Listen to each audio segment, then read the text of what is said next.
Doctor صاحب ہم اپنے سوالات کی جانب بڑھتے ہیں. ہمارا آج کا پہلا سوال جو ہمیں موصول ہوا ہے وہ شاہ جہان بیگم صاحبہ نے گڑھی شاہو لاہور سے بھیجا ہے. لکھتی ہیں کہ ڈاکٹر صاحب السلام علیکم. اللہ تعالیٰ نے ہر طرح سے بڑا فضل و کرم کر رکھا ہے. مال و دولت، جائیداد، اولاد، کاروبار، نیک نامی، غرض یہ کہ ہر چیز اللہ تعالیٰ نے بن مانگے عطا کر رکھی ہے.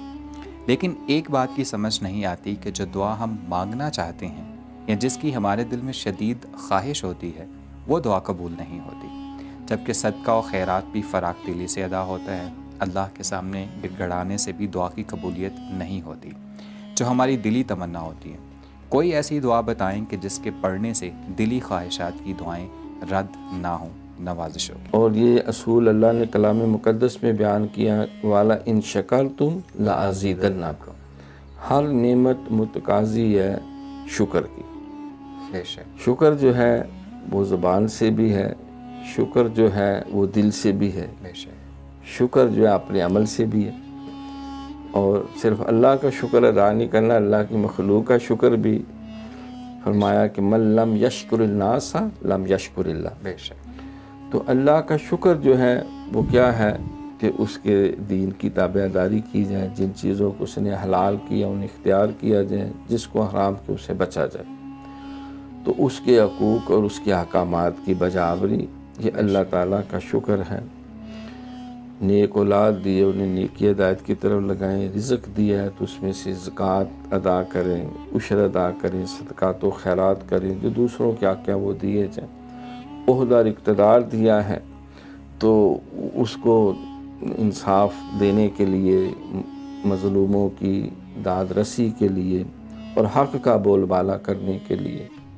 پھر اگر ہم چاہتے ہیں کہ جو بہن نے توجہ دلائی کے بعد خاص دلی دعائیں ہوتی ہیں تو ہم چاہتے ہیں کہ وہ ہو بہو ہمارے حق میں ظاہر ہو، تو سرکار فرماتے ہیں کہ جس وقت اللہ سے کوئی دعا کرتا ہے اور وہ قبول ہو جاتی ہے، یہ اس کا وعدہ ادعونی استجب لک وانک لا تخلف الميعاد، تو وہ دعا سنتا بھی ہے، دعا قبول بھی فرماتا ہے. تو حضور علیہ الصلوۃ والسلام نے فرمایا اس کے پھر 3 طریقے ہوتے ہیں ظہور کے. یا تو بائن ہی اسی طرح ظاہر ہو جاتی ہے، موٹر سائیکل مانگا مل گیا، گاڑی مانگی مل گئی، نوکری مانگی مل گئی، رشتہ نہیں ہو رہا تھا رشتہ ہو گیا، یا اور کوئی دنیا کی خواہش تھی گرین کارڈ مل گیا. بعض کا تو اللہ تعالیٰ اس میں کچھ ترمیم کر دیتے ہیں جو اس کے لیے ہی بہتر ہوتی ہے. وہ بارش مانگ رہا تھا لیکن وہ بارش نہیں دی، اس کا اچھا کوئی نعمت بدل دے دیا، کیونکہ بہت سارے سورج کے لیے، روشنی کے لیے وہ دعائیں مانگ رہے تھے.